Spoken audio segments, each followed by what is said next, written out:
le carburant augmente, la nourriture augmente, et donc nous sommes étouffés par le niveau d'endettement de la Côte d'Ivoire, et c'est nous qui payons. Et ceux qui en bénéficient ne payent rien du tout.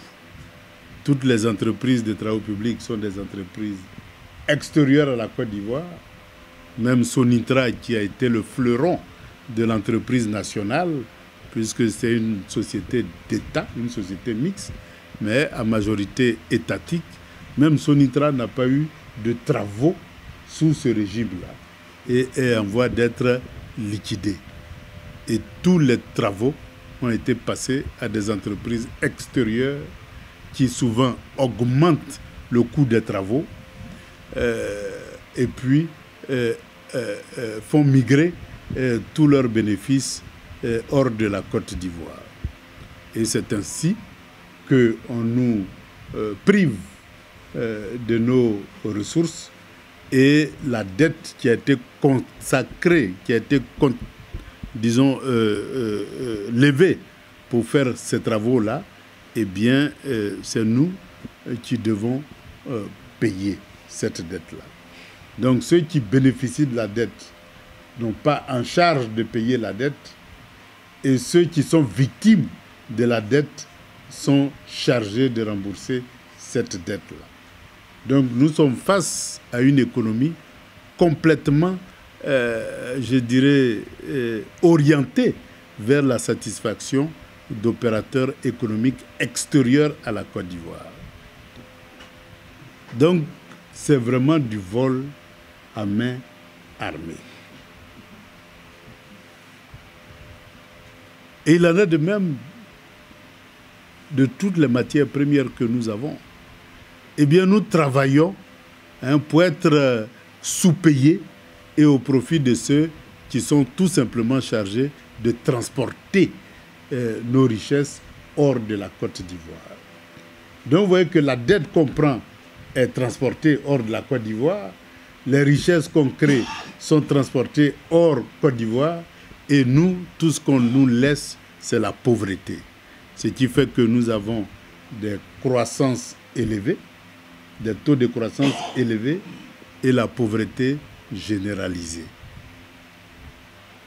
Mais si toutes les richesses qui sont créées reviennent aux Ivoiriens, si toute la dette qui est contractée bénéficie en priorité aux Ivoiriens, je pense que nous aurons les clés du redécollage économique de la Côte d'Ivoire.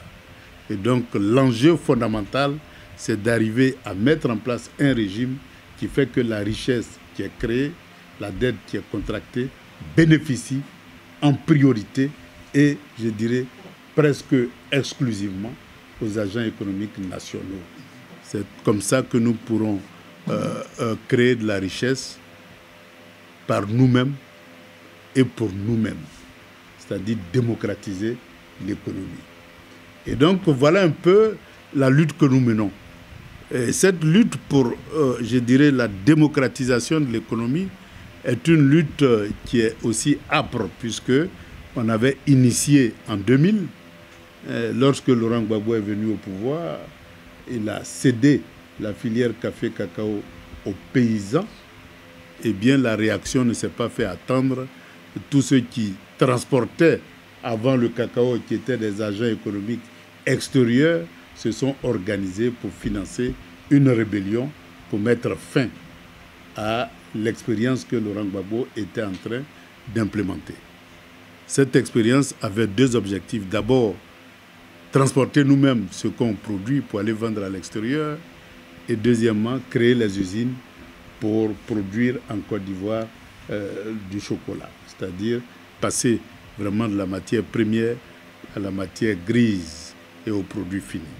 Parce que c'est ce processus de transformation de la matière première aux produits finis que la matière grise peut s'exprimer. C'est-à-dire où ceux qui sortent de l'école peuvent trouver un emploi.